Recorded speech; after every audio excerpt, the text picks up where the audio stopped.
Olá pessoal, ali no tema sobre o reino de Deus, falar um pouco na perspectiva do James Dunn, Jesus recordado, tá? Então o James Dunn, ele vai tratar da seguinte questão: a centralidade do reino de Deus, Basileia tu Teus, na pregação de Jesus, é um dos fatos menos discutíveis ou questionáveis sobre Jesus. Não há muita controvérsia sobre isso. O tempo se cumpriu e o reino de Deus se aproxima. E arrependei-vos e crede no Evangelho. Mateus 1,14. Essas declarações sumárias refletem o peso da própria tradição de Jesus. A expressão reino de Deus aparece regularmente na lembrança dos evangelistas na palavra de Jesus. 13 vezes em Marcos, 9 no material compartilhado por Mateus e Lucas, que seria o quê? E mais de 28 vezes na tradição própria de Mateus, e outras 12 vezes na tradição atestada apenas por Lucas. É difícil explicar tais dados a não ser pela suposição de que Jesus era lembrado como alguém que falava frequentemente sobre esse assunto. Um caso interessante em questão é provavelmente a tradição das parábolas de Jesus. Jesus foi claramente lembrado como alguém que usava parábolas para ilustrar ou esclarecer o que ele tinha em mente quando falava do reino.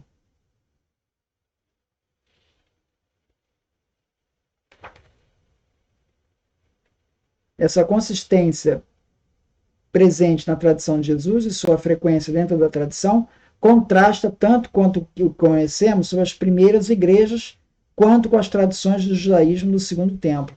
Em ambos os casos, a imagem de Deus como rei e do reino de Deus é familiar, mas em um dos casos essa imagem é tão proeminente na tradição de Jesus. Nas escrituras e nos escritos pós-bíblicos do judaísmo do segundo templo, a expressão dificilmente é atestada. E embora seja feita referência ao reino ou realeza de Deus, o tema não é particularmente proeminente.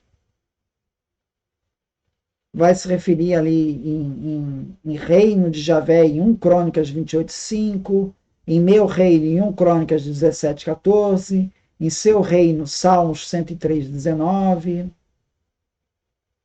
em seu reino em Salmo 145, 11.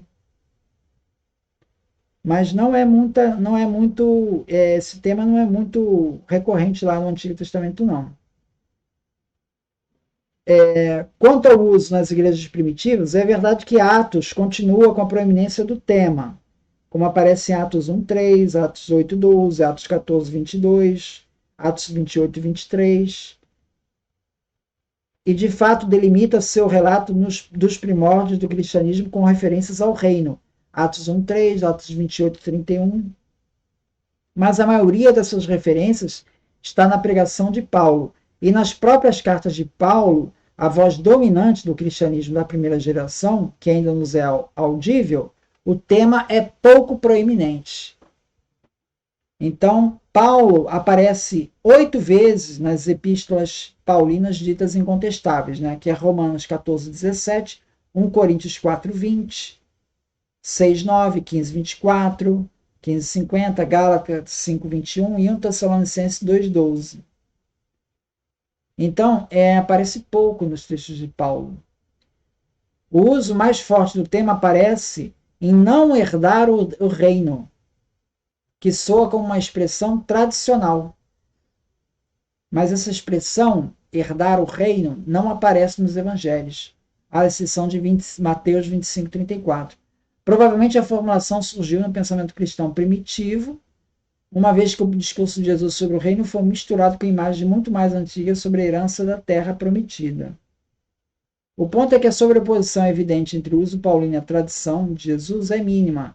Em outras palavras, a proeminência do tema do reino de tradição não pode ser explicada como reflexo de uma proeminência semelhante do tema dentro do judaísmo da época ou do ensinamento das igrejas primitivas.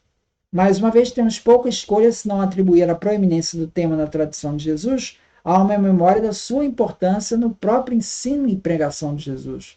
Então, esse tema remete a Jesus, não remete a um tema da igreja posterior.